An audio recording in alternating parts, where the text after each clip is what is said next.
Le match attendu en Ligue 1, le choc PSG-Lens, le premier contre le deuxième. Est-ce que Lens allait coller aux fesses du PSG? Ça aurait pu.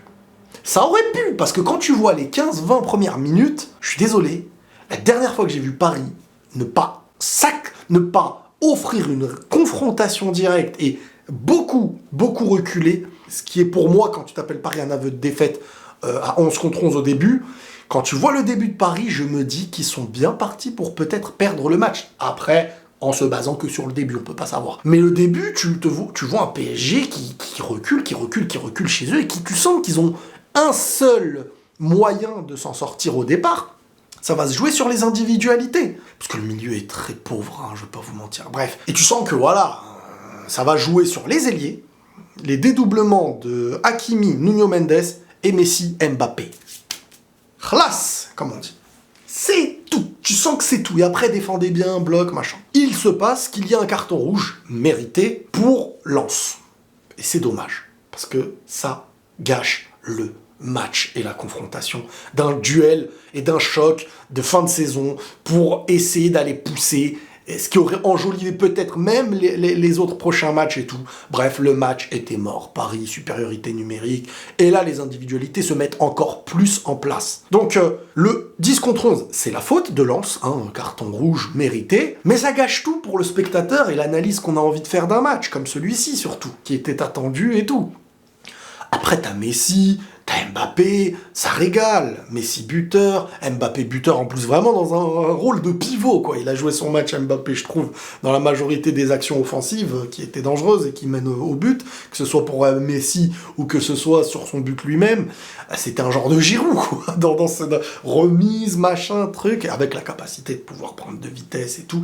Mais le match, tu sens qu'il était mort, et respect à Lens qui en deuxième mi-temps s'est permis à 10 contre 11 contre un PSG, contre une équipe qui ne devrait pas laisser d'espace dans leur dos, d'aller pousser, d'aller chercher. Honorable, c'est honorable, mais triste.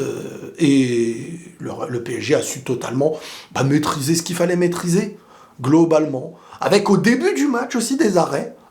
Intéressant, un match qui était bien lancé. Alors Paris aussi sur la remise et le tir de Messi au début du match. Mais sinon, globalement, Lens a vraiment poussé et a mis en danger le PSG au début. Moi, à 11 contre 11, je retenais ça. Ça s'annonçait être un bête de match. Et le rouge a buté tout. Donc le rouge a tout fumé. Paris a su prendre ce que Lens lui a offert. Et Paris a bien fait la différence derrière. Mais ça ne montre pas le duel qu'on aurait voulu voir, et c'est ça que je trouve vraiment dommage, ça vient tout gâcher. Mais Paris va prendre sa saison. Moi, je trouve que en faisant la pire saison, et c'est pas à l'honneur de ce championnat, c'est qu'en faisant la pire saison de l'ère Qatari, le PSG se retrouve malgré tout premier et va prendre son trophée. Ça veut dire qu'il y a eu de l'enjeu, mais de l'enjeu d'équipe qui n'inquiète même pas l'Europe. Bref, globalement, voilà, Paris, ceux qui, dans la difficulté, comme dans la supériorité, ceux qui sont très peu critiquables, ça reste des mecs comme Nuno Mendes. Et Donnarumma, dernièrement aussi, je trouve qu'il a su être important sur cette fin de saison pour aller chercher des points importants. Ce trophée, est-ce que Paris doit en être satisfait?